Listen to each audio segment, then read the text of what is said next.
Now then, people, it's Joe, All Leeds TV, and it's News on the Block, episode 4, and it is just to confirm the signings of Jack Harrison and Ben White on season-long loans. Now, just before I begin, I always get told off for not doing this, so I'm just going to put out there, make sure you hit a like first of all on the video. Also, follow us on social media.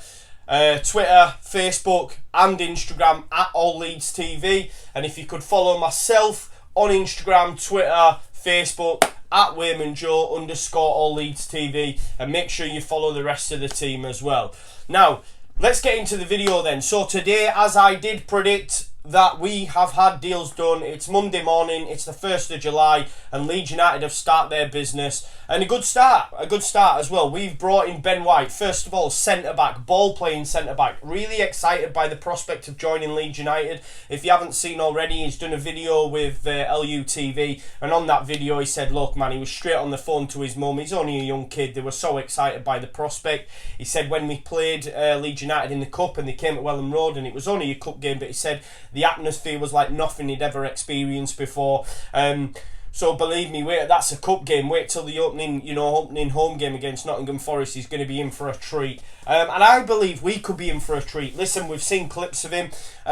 He for 80 minutes of the game, largely had the better of Harry Kane. Listen, I'm not saying he's on that level, but for such a young kid to be able to do a job on Harry Kane is a feat in itself. And he's idyllic kind of play that we need in this Bielsa side, a ball-playing centre-back.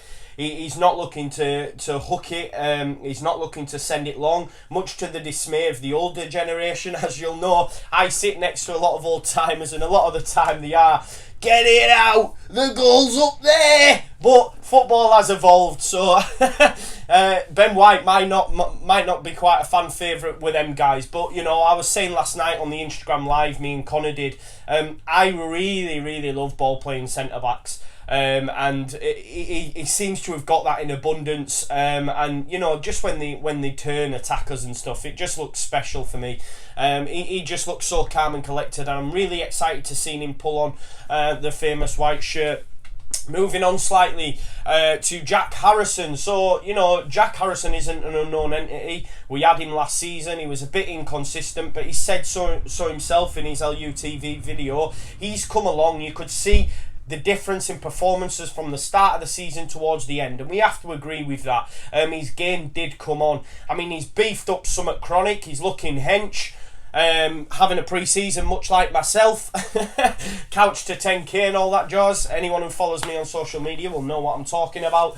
But yeah, Jack Harrison, look, he's put in work. He has put in work. I think it wouldn't surprise me if Bielsa has told him, look, you need to beef up a bit, add a bit more to your game, and he's certainly done that. And look, who can forget that ball he played for Conor against Derby in the first leg? It was exquisite. So much more of that, please, Jack. And you know, again, I think he'll come on this season even more so, and the fact that Bielsa's shown confidence in him and wanted to bring him back, you know, in Bielsa we trust. And with the added spice of Costa and Clark as well to come in the next few days, things are looking rosy for Leeds United. And listen, I don't want to go too much in depth in Costa and Clark, because I will leave that up to Ramblings, who will no doubt give you News on the Block episode 5 once they are announced. We are that confident they will be announced. I'm that confident that you will be seeing News on the Block episode 5 before this week's out, even before Wednesday. You may even see it tomorrow, who knows. But it's clear that, you know, we are starting to look better. And the great thing for me as a Leeds United fan is, look, we had Bielsa done early doors. He said he wanted people in before pre-season started. I assumed that was the 24th when the players were back. But ultimately, I think it's going to be before we head on our trip to Australia, that squad will be finalised.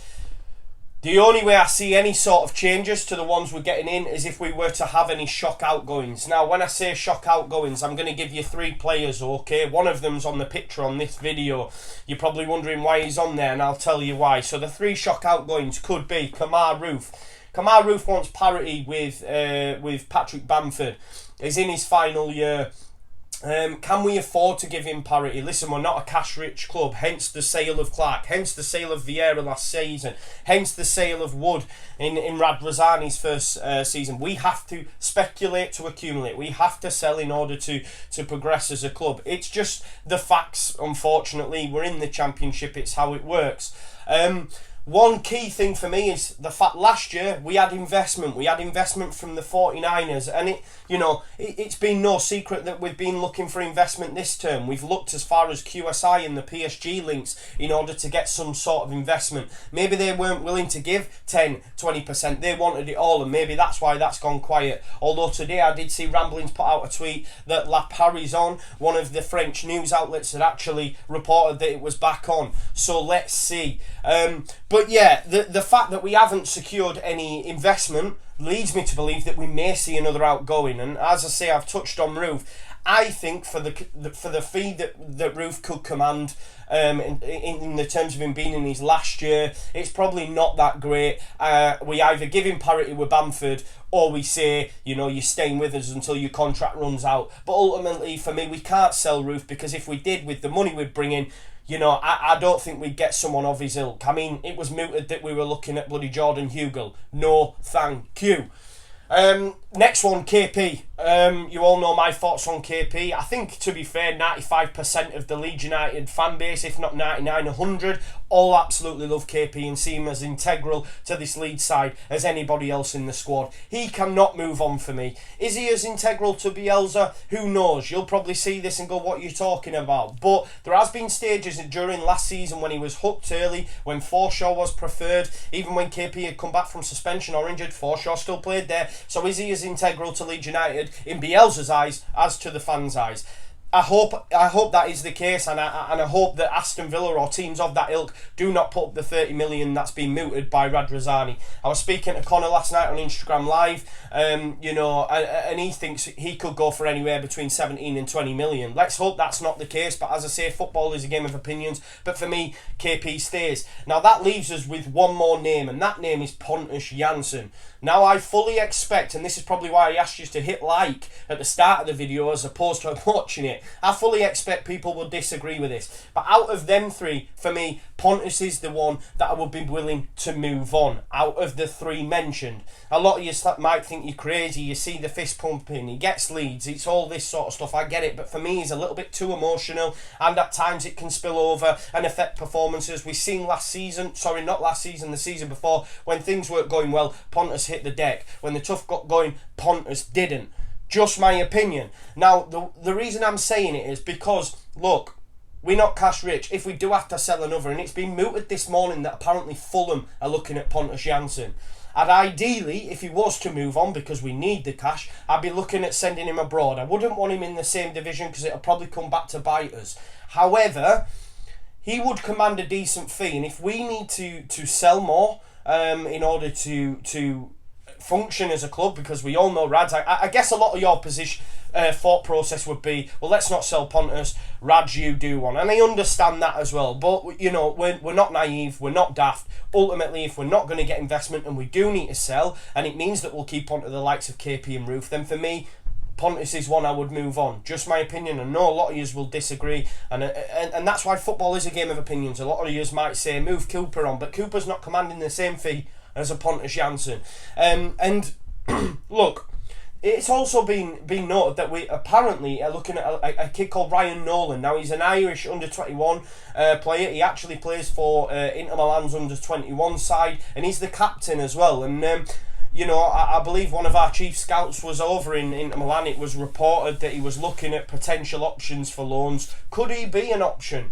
Could it be that the club are looking to move Pontus on for a hefty price? Who knows? Let me know your thoughts in the comments, guys. But it's a short, snappy video. But I hope you've liked it. And listen, it's a good start to the window. And York away is on the 10th. It's coming thick and fast. And could we be all but all but done by that time, bar any shock outgoings. Let's hope KP, Roof and Pontus all stay. Let's hope that is the case. But if we have to move one on, for me, out of them three, and they're the ones that will command decent fees, if you guys think anyone else, then please let me know. But the likes of Saiz, Sabiki, all this sort of stuff that everyone keeps mentioning, they're not bringing nowhere near as much, unfortunately. So if we do have to move some out, for me, Pontus would be the one. I fully expect people to disagree, but football is a game of opinions. But thank you so much for tuning in. I'll finish again with, make sure you follow All Leeds TV on social media, at All Leeds TV in Facebook, and at All Leeds TV on Instagram. And please follow myself at Wainman Joe _ All Leeds TV on Twitter, Instagram and Facebook.